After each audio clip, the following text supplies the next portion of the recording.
Hello, and today's guest on the Kingdom Yoga podcast. Well, welcome to the Kingdom Yoga podcast, first of all. And today's guest is Gary Kraftsow. Wanted to speak to Gary for a long, long time. And he's a student, he's a student of mainly Desikachar, TKV Desikachar. And he even met his father, Krishnamacharya, Sri Krishnamacharya, in Madras in, what was it, Gary, 70 something? 1974. Oh, just incredible. Anyway, thank you for coming on. Lovely to have you. It's an honor to be here. I'm happy to be here and to share with your community.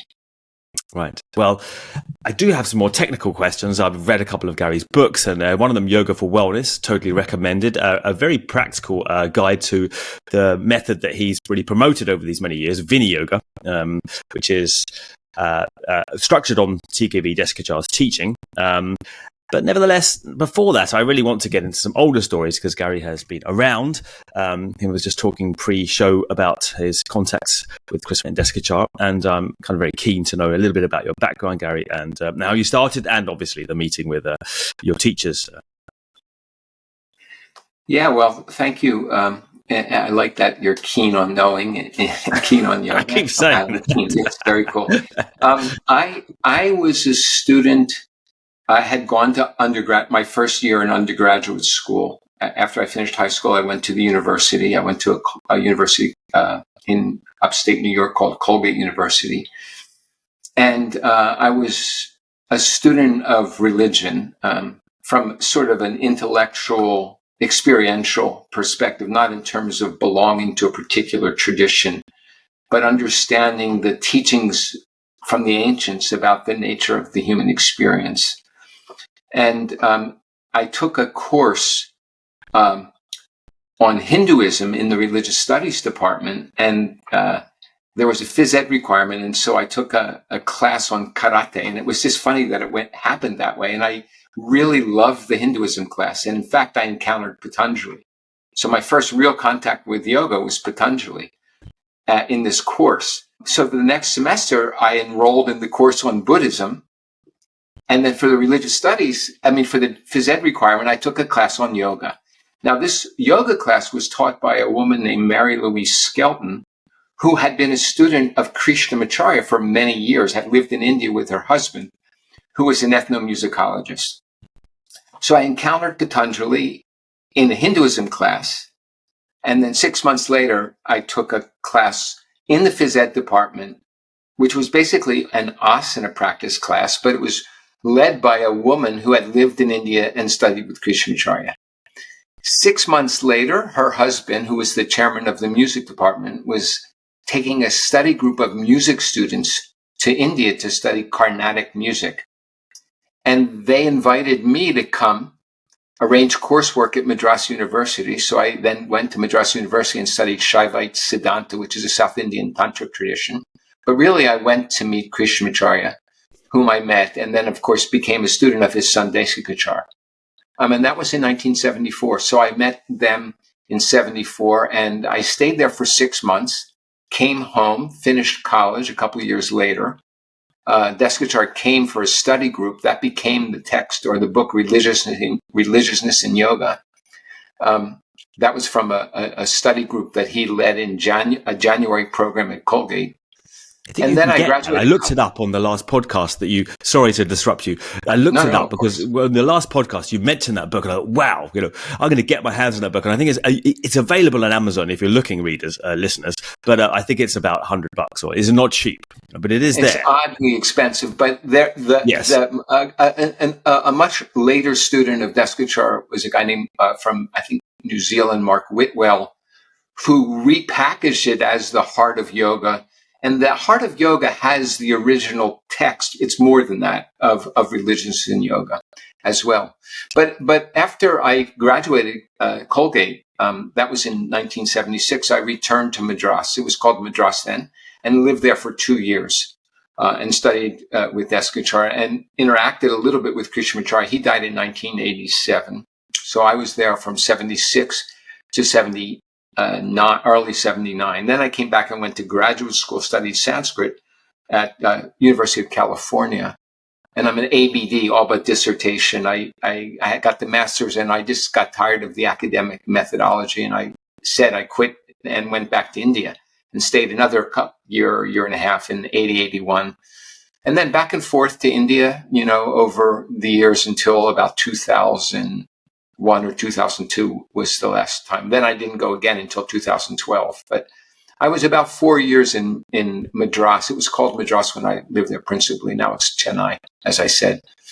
And so that's the story. I started, at 19 years old, I encountered yoga and met Krishnamacharya, and here I am. I'm 69, so that's 50 years now since I met them. And my life has been really about the study and practice of yoga and the teaching of yoga and the training of yoga teachers. And I was trained in the early 70s and mid 70s in yoga therapy, which wasn't a thing back then, but it's become a thing. So I've been actively involved with practicing one-on-one yoga therapy and training therapists and doing research. And we've got a couple of National Institute of Health and Aetna insurance company and, and different university grants that we've done on yoga therapy.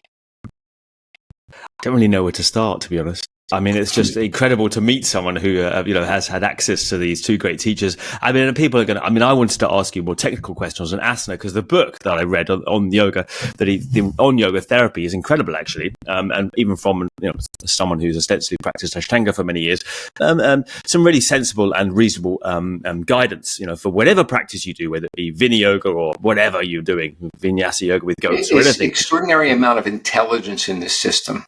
Yeah, absolutely. And it comes across. But before that, everyone's going to want to ask the obvious questions, aren't they? Like, what did you get from Krishnamacharya? How is he as a man? And I'm curious also about Desikachar, because you mentioned he was he always comes across as a very pragmatic man, like in the heart of yoga, is very kind of kind, gentle, pragmatic. But you mentioned in a couple of side comments that he was actually quite tough, that in some ways his methods wouldn't be currently tolerated in the modern climate, you said at one point, which I found kind of intriguing. So maybe say something first about these two people. Let's be clear. I met him when I was 19. He was intimidating, to say the least. And he was like from a different time, really. He was an Orthodox Brahmin in one sense and a master yogi, and was well respected by swamis and yoga people and priests all over India. So I had, he would sit out on his porch, and I would come to my class, and I remember the first time I was afraid to walk up the stairs to sit next to him, sincerely, I mean, I was 19, but he recognized me. He said things to me. Like, one of the important messages he said to me is that, I don't know if you've been a student of Patanjali, but Viveka is discernment, or what we used to say discrimination. We changed that word to discernment, just in the politically correct world, but distinguishing between the real and the unreal, etc. And Patanjali considers Viveka Khyati, that dawning of discernment or discriminative awareness, is a sign of, awakening. And he uses the phrase Purusha. So Viveka Khyati, and he uses the word Purusha Khyati, which is like self-realization. And then Krishnamacharya said to me that Viveka Khyati and Purusha Khyati and Ishvara Khyati, that is God realization, are all the same. So things like that. He would just make comments to me. Sometimes he would be talking, like Desikachar used to invite me to some small classes. I don't mean small classes, private sessions he was having with his father. Small means it only happened 3 or 4 times, where Krishnamacharya was teaching Desikachar, and suddenly he would look up at me and say, "Did you understand?" And of course, it was all in a mixture of Sanskrit, probably Telugu or Malayalam, I think maybe. I forget now. And English. And of course, the answer was no, I didn't really fully understand. But then he's like, give me a banana and say, eat it. Just like that. I was young. And he recognized me. He made the decision to say that thing about Ishvara Khyati to me, that God realization, self-realization. When you awaken to seeing things as clearly as they are, you have self-realization and God realization is this one and the same. So he understood that I was different in a way than a lot of Desikachar's other students who were also business people or engineering students, biomechanical engineering. I was a religious studies guy, and he seemed to recognize that. Huh. So he was speaking to you directly, particularly with that comment, you think? Yeah, definitely. And there are other things that he taught, like he said, running's for horses. Yeah, I remember you saying that in another podcast. Things like that. And, Desikachar would tell me stories about him, and he was extraordinary. As far as the relationships in the family, it's hard to know from the outside. He was revered and respected, but I don't know that it was like a modern relationship. His wife was much younger than him. Yes. His wife was Iyengar's much older sister.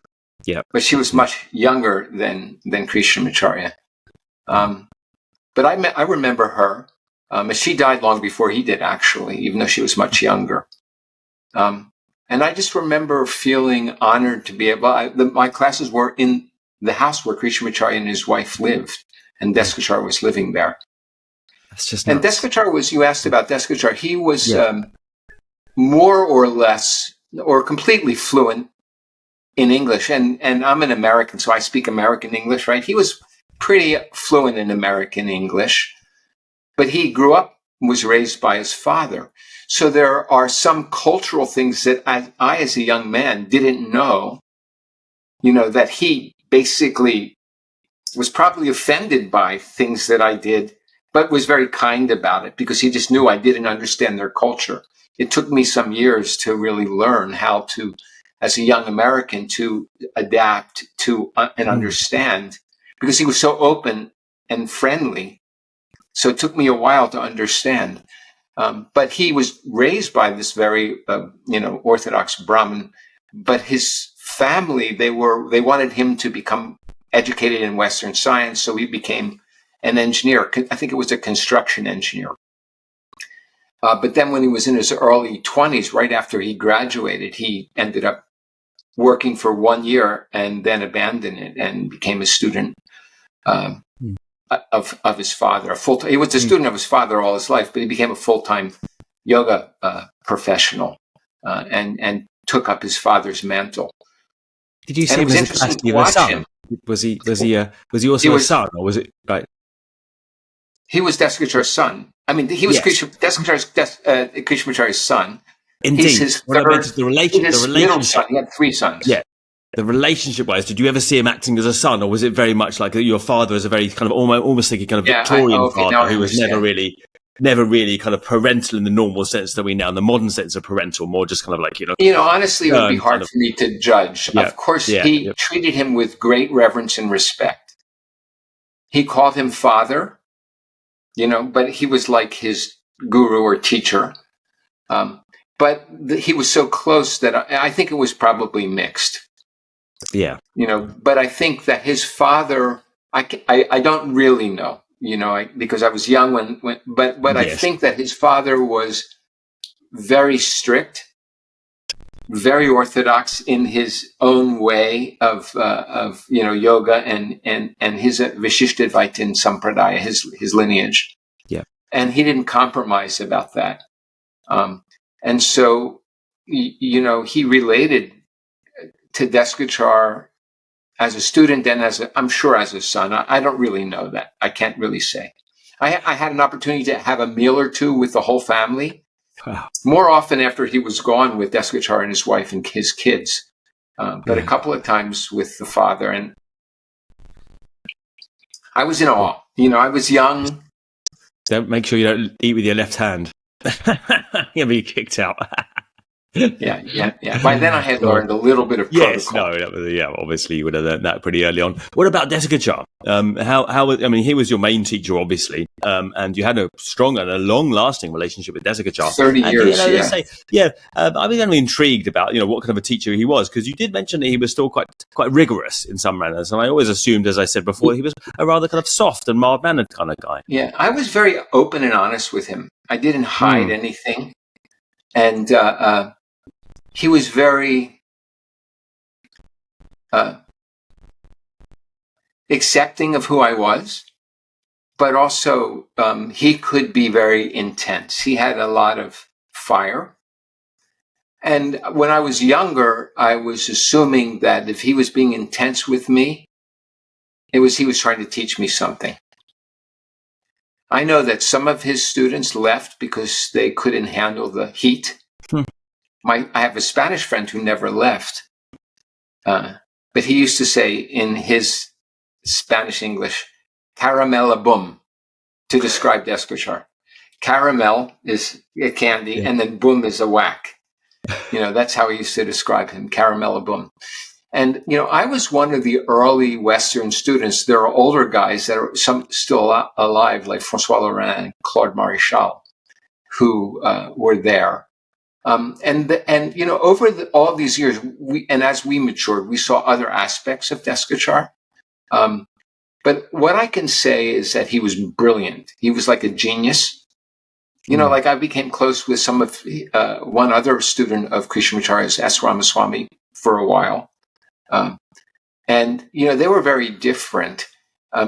Ramaswamy was much more the letter of everything Krishnamacharya said. Desikachar took his father's teachings and then adapted them and brought his engineering science, his understanding of Western science, and his understanding of Western culture. So a lot of the creativity that we have in our practice is from the brilliance of Desikachar. The teachings are Krishnamacharya's. There's no doubt it's not Desikachar made up anything. But he adapted it and made it practical and relevant. And of course, that's the hallmark of Krishnamacharya's teachings and why he called it Viniyoga. That is, the practices are not about the practices. They're about the practitioner. It's not about mastering asana. It's about using asana to understand and transform your body. It's not about mastering pranayama or meditation. They're all tools to help you transform your own condition at a multidimensional level and actualize your highest potential. And so Desikachar and Krishnamacharya both were very pragmatic in that sense, in making these practices relevant for practitioners. And Krishnamacharya said that better a half a life lived in following Svadharma than a whole life following somebody else's Paradharma. And I know that Desikachar, when he was a young man, J. Krishnamurti, the famous teacher, came to see Krishnamacharya, and Krishnamacharya had him study with Desikachar. And Desikachar, very long ago, gave me a little teeny book called Freedom from the Known with Krishnamurti's signature. He gave that book to Desikachar, and Desikachar gave that book to me. And what he told me that he learned from Krishnamurti is, and this is a quote, "Don't be another monkey. Don't follow people. Stand on your own feet." So Desikachar was at that time, was before he developed the Krishnamacharya Yoga Mandiram. He was very concerned with training his students to think on their own and to understand the principles and then adapt and apply them creatively in the context of the people that they're working with. He said, "You are teaching in the West. I'm from India, right? So I need you to understand this work and then creatively adapt it to make it relevant for your clientele." And that's in integrity with the way Krishnamacharya taught. What do they? I mean, it's kind of ironic then that Krishnamacharya is obviously the so-called founder of Ashtanga Yoga, the Ashtanga Yoga dynamic system of Pattabhi Jois. I mean, did they ever speak about that? The last question on this kind of front. What do they say about that? Yeah, I want to. I'll share in an open please do in an unfiltered way. Yeah. What happened for me is that in 1976 I met David Williams, who we became very friendly, and I didn't know anything about Pattabhi Jois or Ashtanga Yoga. I'd already been 6 months in Madras, and I graduated college and moved to Maui in the summer of 1976. And in a couple of months later, I went to Madras for 2 years. But I'd already been there. But I met David. So when I got there, and then I remember that I went to David's wife, who now has passed, long ago, Nancy Gilgoff, and now she's passed, I understand. And she was teaching in haiku in upcountry Maui, where I was living, where my parents had actually had a house. Where they were living there. And so I went to Nancy's class and I did a series 1 in the first week, series 2 the second week. I was a gymnast in high school. I'd already been in Madras, so then I did most of series 3 in the third week. And I said, okay, I get it. And then I went back to India. So I wanted to ask Desikachar about that. Because I had heard some story about palm leaves and all of that. Yeah. And Desikachar just went like this. And this is how he talked. He didn't talk. He did this mudra. Oh, you can't see my hand. Let's see. Like that. It was like this dismissal. Yeah. And then I said, no, but what is it? He said, Father put together pashurs in a series to train young people, mostly Brahmin boys, at the palace in Mysore, of which Pattabhi Jois was one. And so he said, do you want to learn all that stuff? And I said, I don't know. He said, well, let's go through, this is a quote, let's go through the hell, and then we'll come to something real. That's exactly what he said. And then he wouldn't address it much. 1 year, because of me talking with David and one of David's students who was an investment guy, anyway, had money, and hearing about Krishnamacharya, they brought Pattabhi Jois to Madras. He hadn't seen Krishnamacharya in 50 years. Okay. And evidently, I wasn't there, but what they said is that Krishnamacharya came out, Pattabhi Jois pranam to his feet, and then Krishnamacharya went back in, and that was the end of it. So I don't know anything about their relationship. I know that in the palace, the Mysore Maharaj Palace, where Pattabhi Jois was teaching for Krishnamacharya, he was an older student, and he was training, he was teaching for Krishnamacharya, so they had a relationship. He was trained as a Pandit, and his lineage was the Shaivite lineage, and Krishnamacharya is the Vaishnavite lineage. That's another thing Krishnamacharya said to me. These are God's feet. So every day he paints God's feet, which is a sign of his surrender, dedication, his life at the feet of God. Anyway, so they were from a slightly different lineage. But, Krishnamacharya, he insisted on teaching all classes, all different, the scheduled classes. He would teach them. He would teach chanting and Vedic chanting to women, Indians, and even worse, to white people. Like, I was trained deeply in Vedic chanting. There's a master in our lineage of Vedic chanting. It's not me, it's Sonia Nelson. She's extraordinary. But I studied Vedic chanting from the early 1970s. Yeah. So he taught things. He broke the rules of the tradition. And there's a precedent for that, even in his lineage. Ramanujacharya climbed to the temple steps and shouted out the secret mantra, in front of everybody. So there's that precedent of really making the practice real and relevant for whomever is able to take it and receive it and engage in the practice. And I love that about them. They were not dogmatic at all. And they were very real. There was clear information, no drama. Well, minor drama. There was no scandals about money or sex with either of those guys at all. Nothing like that. Maybe if there's a drama, that there was a little bit of extra strictness and harshness, but that's sort of that methodology, that caramelabum, I know I got a lot stronger because of it. It was painful. I have to admit that sometimes it was painful for me, but I persisted, and I received so much. My whole life has been grounded in these teachings, and it's shaped my whole life. So I honor, love, respect, revere them and the tradition that they represent. They are not the tradition. They don't own the tradition. The tradition's living. We can all have access to it. So I'm not one of those sheep or something. Yeah. But I have great respect and gratitude for what I've received from them. I've got I've got many, many questions actually on this, but two first questions is, well, where did they say then? Did Desikachar speak about the tradition of his father? So where did where's the precedent in the lineage? Because if you look at Yoga Makaranda, it's kind of, almost a synergy of Patanjali sutras, but then there's some tantric stuff in there, and then there's yoga therapy. It's hard to get a hold of exactly what Krishnamacharya thought, or did he think of, and same with your book in a way. It's like at a certain point you speak about energy, but at another point you're very mechanical, speaking about treating illnesses, for example, so I think the second question kind of follows on from this. Speak a little bit about defining Viniyoga for our audience, and what let me begin with the first comment. This is what I know historically, that Krishnamacharya's father was his first teacher. He was an Orthodox Brahmin.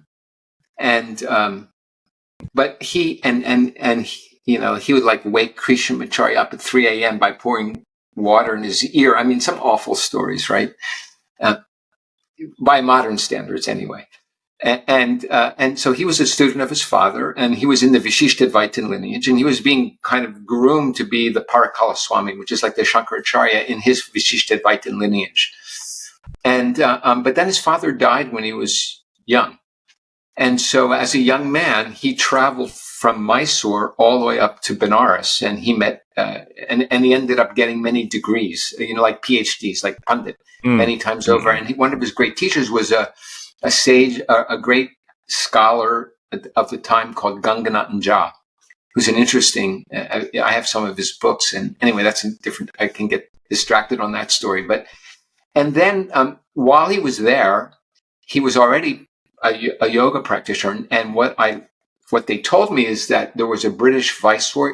This was at the time of the Raj, the British, controlling India, who had diabetes. And evidently Krishnamacharya helped him with some practice.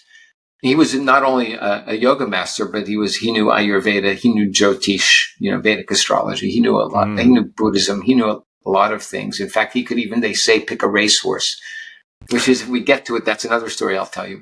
But anyway, so he was a brilliant man, and the British viceroy got him a pass. He wanted to go to Kailash, Mount Kailash in Tibet, and it was closed. And the British viceroy got him a pass.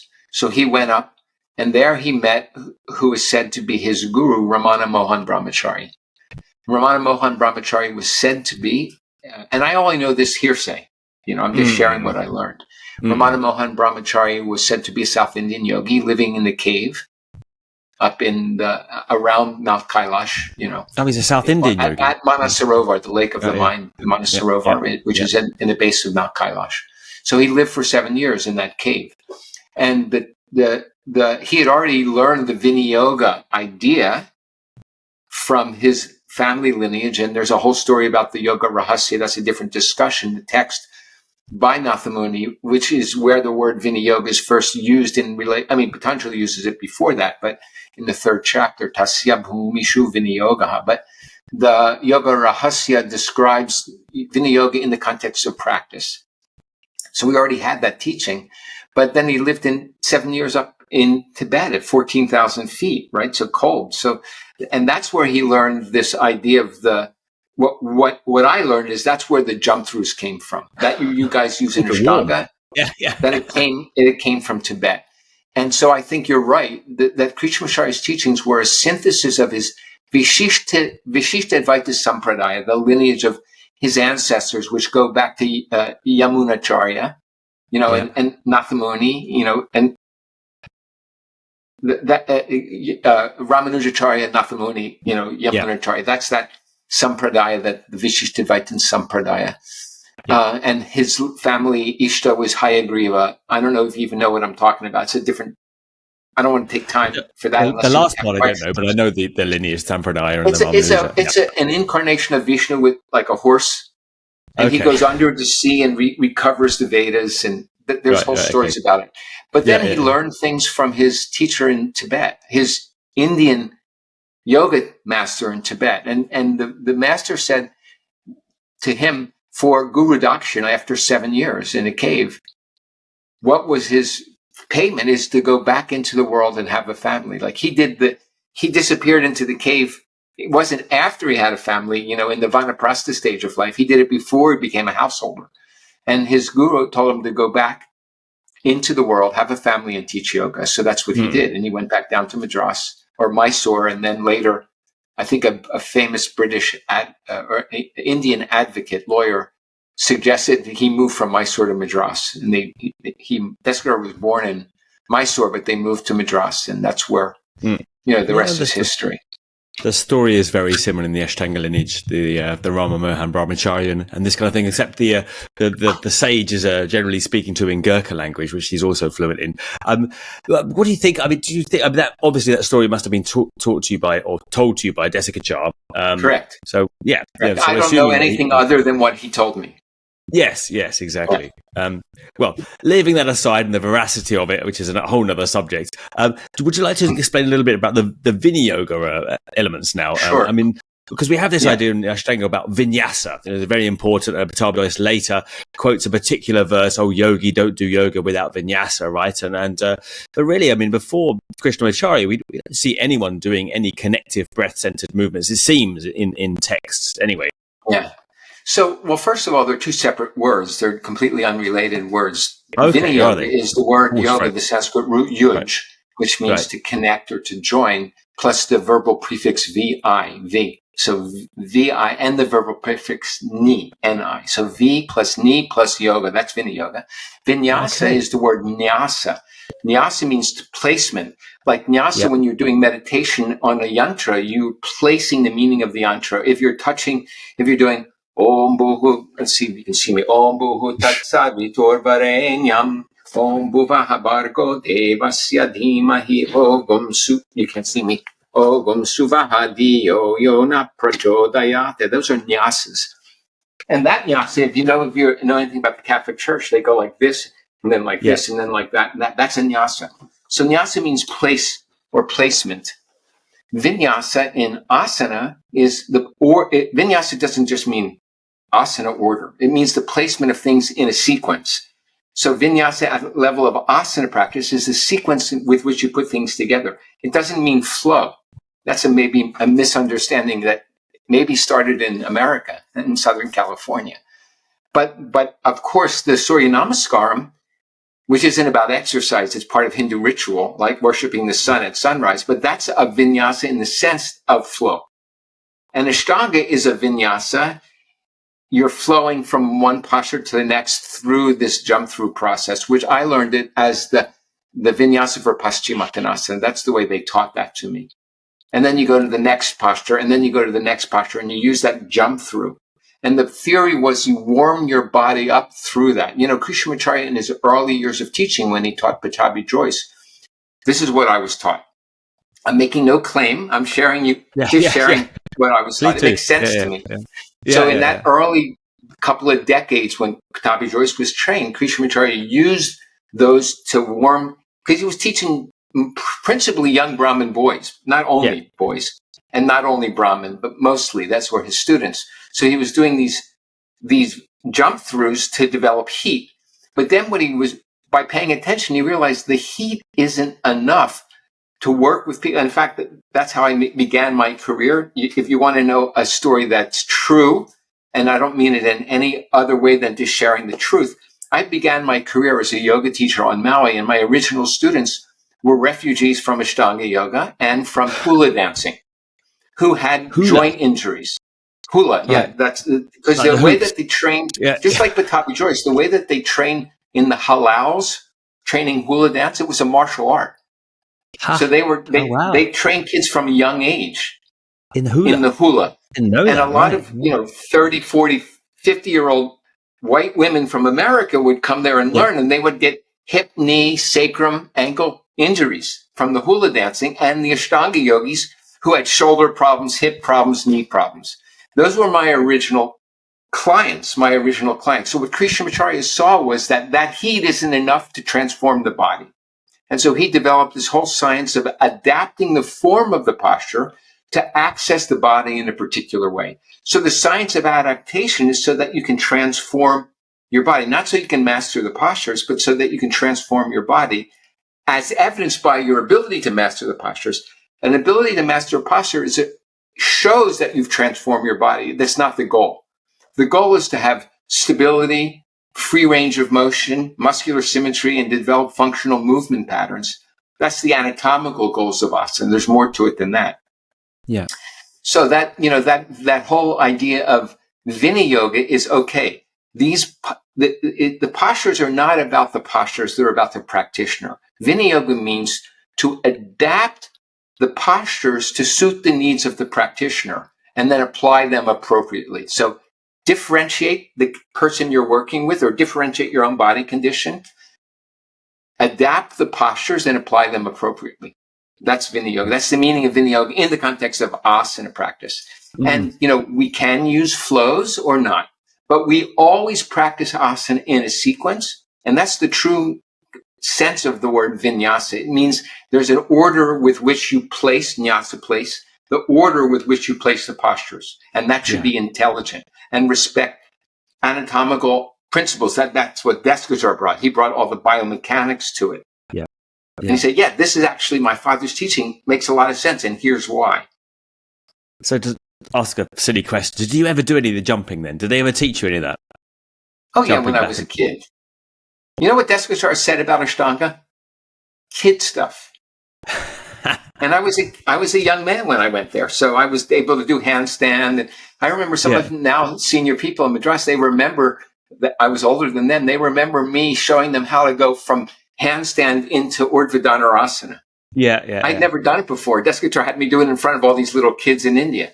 That's what he meant by kid stuff. It's tricks. But it's not what you need.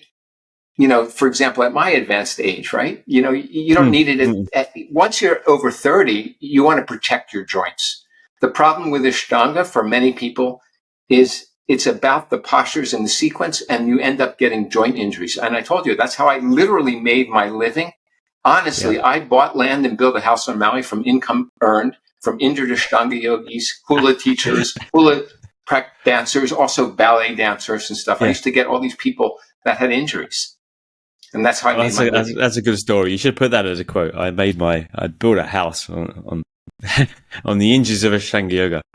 Kind of funny. Not just Ashtanga. So, I mean, but not just Ashtanga. Yeah, no, but it makes it's funny to Ashtanga people if you said that. But well, maybe not. Well, anybody who's practiced Ashtanga for 20 years knows. Yes. They know.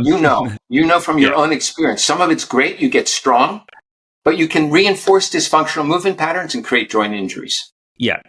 I mean, there's so many other things, but I recognize we're slightly, I try to keep it short, like an hour. Maybe we'll do another one when you have time again, Gary. So I'm just going to ask you a few questions. I mean, reading through one of your books, and I mean, great stuff on anatomy, great stuff on, just on yoga generally for any practitioner.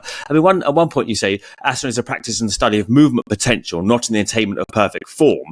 And you use that a lot, the kind of potential of movement, getting out a certain kind of quality of movement out of someone. But I always think when I was reading the book, how does that dovetail to kind of the higher aims of yoga? You know, if we're obviously that's a great question. And I asked my teacher, because I was a religious studies student, so I didn't come to yoga because of asana. And I was a gymnast, so I had the illusion I was wrong that I already understood that, and I didn't. Obviously, I learned a lot, but I was really interested in what does Adho Mukha Svanasana, downward dog, have to do with Kaivalya? I asked Desikachar directly. What does it have to do with Paravairagya? Non-attachment, the true deeper meaning and goals of yoga. And he said that what happens with asana practice, besides training the mind to focus, is we build the prana shakti, the energy that we need to overcome our dysfunctional patterns. The teaching is really that one of the main practical purposes of yoga is to surface our samskaras at the body level. It could be dysfunctional movement patterns, which you can do Ashtanga and reinforce your dysfunctional movement patterns. I used to joke with people, forgive me if I say a bad word, if you're an asshole and you go to a meditation class the way mostly it's taught, you become a very focused asshole, right? So you can reinforce your dysfunction. So the purpose of this practice is to build the energy and the focus that you need to begin to surface your patterns and then have the energy to transform them. But if you just do asana, and that's all you do, the chances of you really, like I remember in the old days, people used to say it's all an asana. And I said, that just means you haven't been trained. Yoga is so much more than asana. Asana is an important part, but it's a small part of a much deeper process of transformation so that we can eliminate causes of suffering and actualize our innate potential. And what Desikachar told me when I was in my early 20s is the real purpose of yoga is preparation for the moment of death. And that's a longer story, what he meant by that. But as you get older, like I'm like I said, I'll be 70 in a couple of months, and I don't have any pain in my body. And so asana has served me, and I have range of motion. But doesn't mean I'm not going to die. And so how's asana going to help me at the end of my life? It's really not the asana. But asana is a part of this process, of this integrated science of asana, pranayama, chanting, meditation, and these specialized tantric practices, so that we reach the end of life with a sense of of accomplishment, of meaning and purpose, of joy rather than resentment, and maybe curiosity rather than fear about what's next. He told me that what you should be doing at your age, and that was when I was in my 20s, is thinking about your next birth. Well, that's the classical interpretation of yoga, isn't it? It's like, preparing for a rebirth, which is kind of, again, ironic because people are definitely not using it generally for that these days. No. Well, what about this repetition then? Because you mentioned repetition, and obviously, we're ostensibly an Ashtanga podcast. It has everything to do with I invite way too many guests on that kind of generally trash Ashtanga.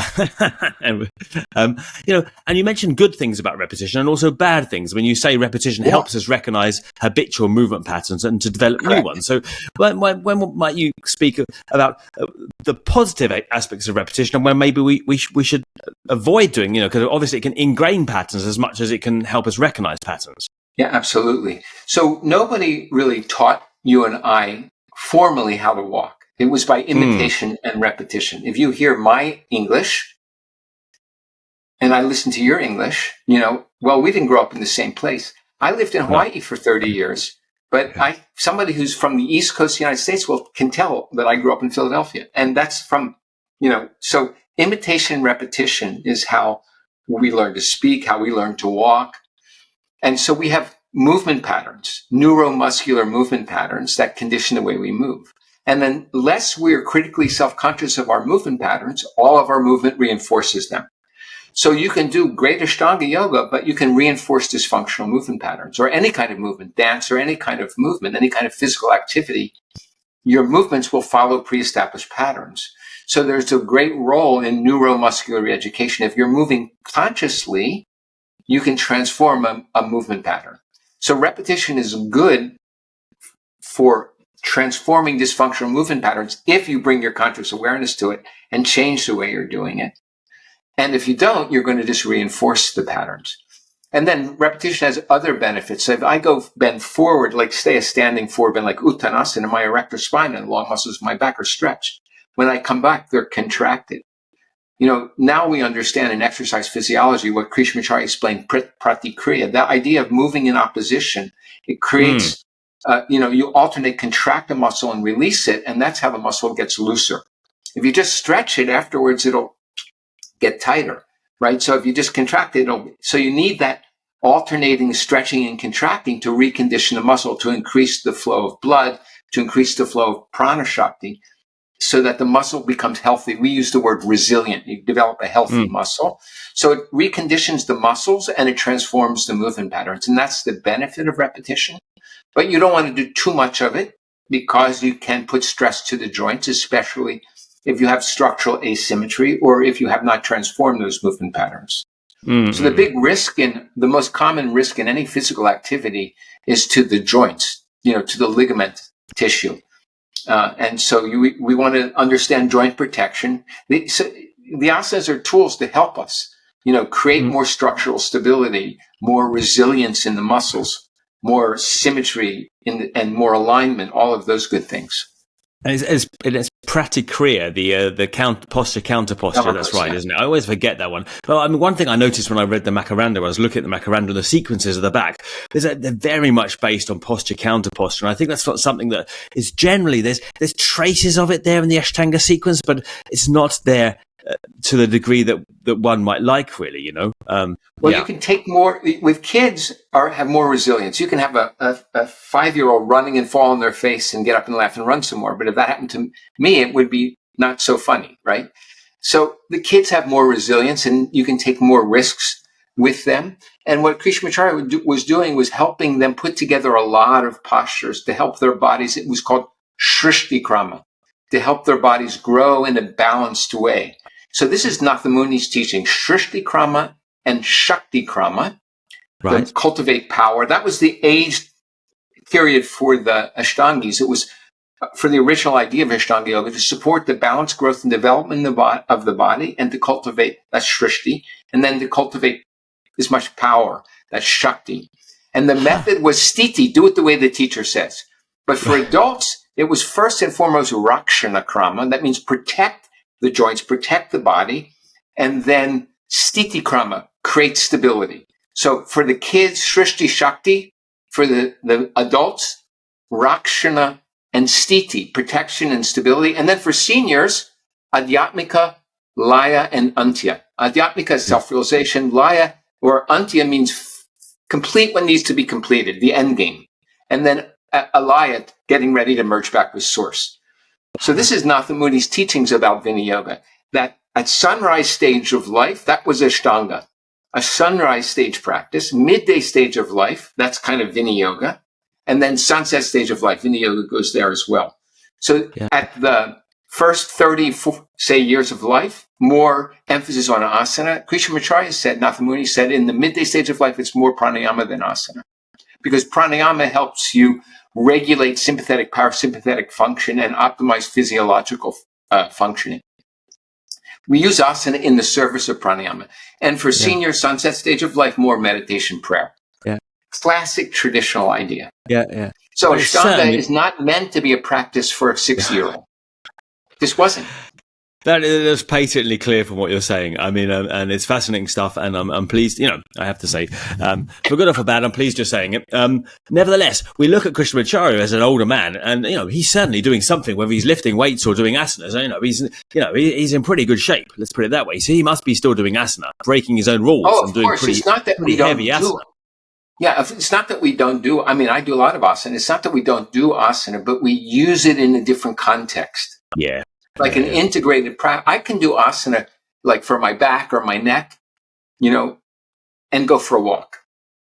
Or I can do asana to prepare for pranayama, and I can do pranayama to help me sleep better or have more energy. I can do asana and pranayama to prepare for meditation. And that's mostly my practice, asana, pranayama, chanting to prepare for deep meditation at my stage of life and my interests. These guys are there because since COVID, like I teach a lot like we're doing now online. Now that's changing again, but they're there to remind me that this isn't about me. This is something that flows through me. And these are symbols. Asanas are also symbols. And these deities are symbols. If you understand that it's not about the deities, it's not about the asana. They're tools to help us understand and transform ourselves. And this whole idea of Devata yoga, very few people know Krishnamacharya's teachings about that. But that's the deeper teachings of yoga.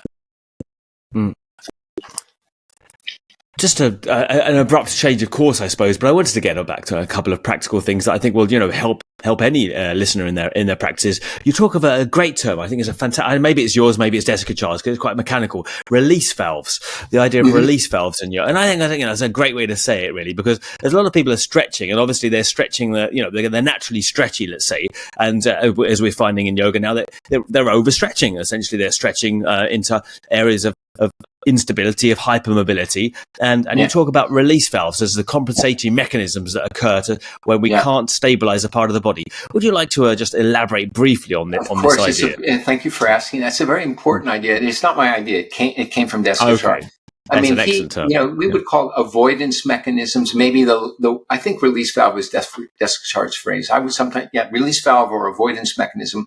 The body finds the lines of least resistance. If you have a tight low back and hypermobile ilioischial pubofemoral ligaments, your pelvic ligaments are long, then when you move, there's all this rotation of the pelvis around the transverse axis of the hips, and you don't stretch your back. So the point is that when we're doing something in our body, a movement in any direction in our body, there's something happening that's useful, but there may be some avoidance things going on. Your body finds the easiest way to do it.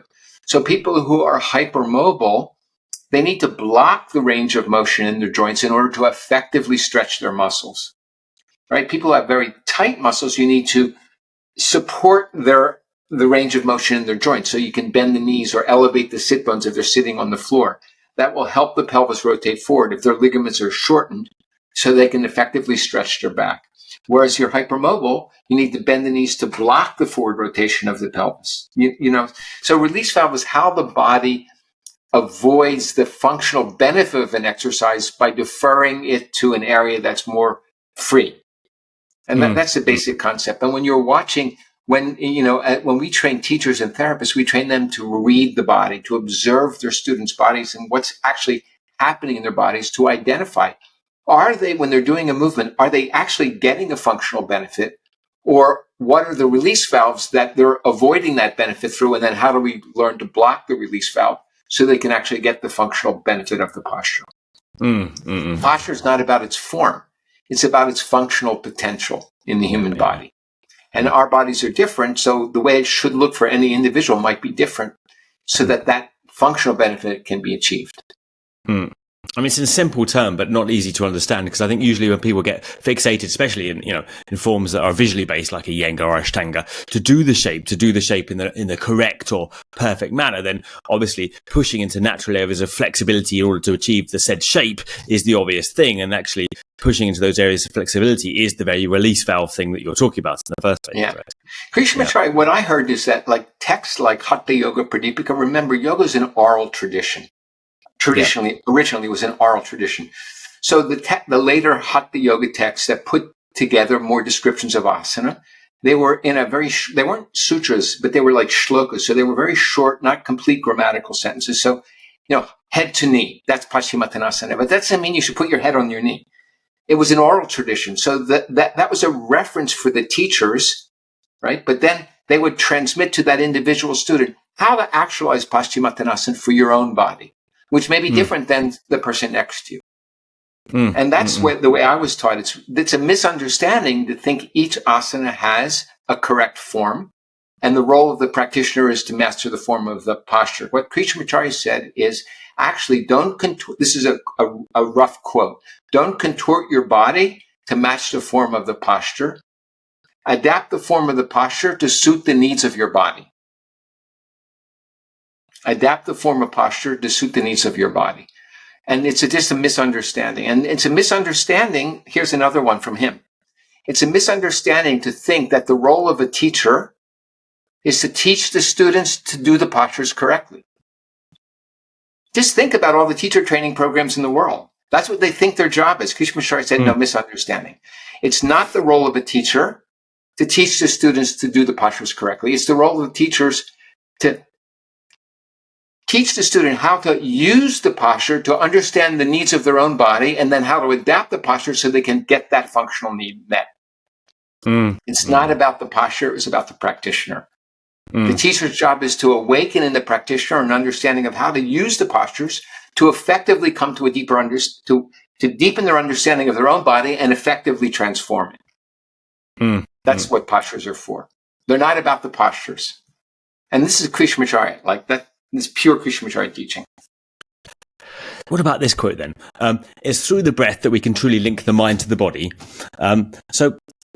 People often think, and that drives me mad actually, just do the posture and then breathe. But actually what you suggest in the book is exactly what I found out myself, that the breathing is actually the movement itself, and not in a poetic manner, that out of the very breath comes the spinal movement. And you spoke exactly my thoughts in your book. So I'd like you to just elaborate slightly on that if you would. I mean, this is, for us, it's day one. Day one, first lesson is the relationship between the flow of breath and the movement of the spine. And the asanas done on inhale are an extension of the effect of inhale on the spine. The asanas done on exhale are an extension of the effect of exhale. And there's more detail than that. But the asana, the shape of the asana emerges from within through the breath. So what we're doing is learning the biomechanical principles for controlling inhale and exhale. There's a lot of confusion in the yoga world about what we call directional flow. Do you inhale in your belly and then your chest, or chest to belly? Krishnamacharya Desikachar's response was, again, this mudra, this dismissing. There's not a right or wrong way. They all have different effects and different purposes. There's a more or less relevant way for any individual. But the default in Viniyoga is that asanas are breath-centric. Breath-centric asana is my expression. Iyengar yoga is form-centric asana, right? Ashtanga yoga is sequence-centric. It's this, but Krishnamacharya's teaching is breath-centric. So the starting point is to feel the breath move the spine, and then your movement extends that effect. So what happens on inhale? Let's talk you have a little time, we talk a minute or two about this. Are we still good? Yeah, we're still good, yeah. Like, is inhale belly or chest? there's not a right or wrong, but what actually happens when you inhale? Where does the air go? It comes from outside, it comes into your nose, and it goes down and fills your lungs. How does it do it? The diaphragm contracts. What happens to the diaphragm when it contracts? It goes down. So the ancients knew inhale's a downward movement. In Gita, Krishna tells Arjuna that chapter 4, I forget the shloka, inhales where prana is offered to apana. If you study, the esoteric anatomy, and this prana apana is in Taittiriya Upanishad, prana is head and chest and down, apana is below the navel. So inhale is a downward movement. It's fine to make inhale an upward movement. It's not wrong. But classically, inhale is a downward movement. So if you expand your chest when you inhale, what happens? The ribs expand horizontally. What happens to the intervertebral bodies extend? You create intervertebral space through the inhale. You create more space, intervertebral space. So inhale is that downward movement. Exhale is an upward movement. With exhale, you're offering apana to prana. That's Krishna's teaching to Arjuna in the 4th chapter of Gita. What's happening is the diaphragm's coming up and the air is going up and out. So what happens in exhale is you have the ability to control the pelvic lumbar relationship. By tightening the belly below the navel, you can control the pelvic lumbar relationship, create stability in your low back. With inhale, you can influence the thoracolumbar relationship. You can lift your sternum up and away from your navel and lengthen your spine. So combined together, inhale and exhale, if you're listening to your breath, you can attune to and actually intentionally create intervertebral movement. I had a lot of chiropractor students in the years gone by when I was living on Maui, and they used to send me referrals for work compensation. That was part of my career back then. And they would you can't do that. Yes, I can. I was showing them I can isolate and move individual vertebral bodies, one off the other, just because of the decades of working with the breath. Or isolate and stretch my psoas. A lot of those back then, they said, no, that's not possible. Of course, it's all possible. That's through the breath. So the movement emerges from the breath is the way we teach it, breath-centric asana. And the focus is more on the relationship between the flow of breath and the movement of the spine than it is on the form of the posture. Form follows function. That was, Desikachar asked me to write something about that. And we're talking about in the late 1970s. I wrote an article for him called Form Follows Function. And the breath is how you tune in. No, it was the fact that people are very obsessed now. The exact vinyasa, for example, so-and-so Paschimottanasana, 18 vinyasa, right? And Krishnamacharya does seem to have some interest in his books about the number of vinyasa, but it's simply for that case, right? That it's not a magical number in the vinyasa. It's simply inhale, exhale, creating a particular movement of the diaphragm and subsequently the spine.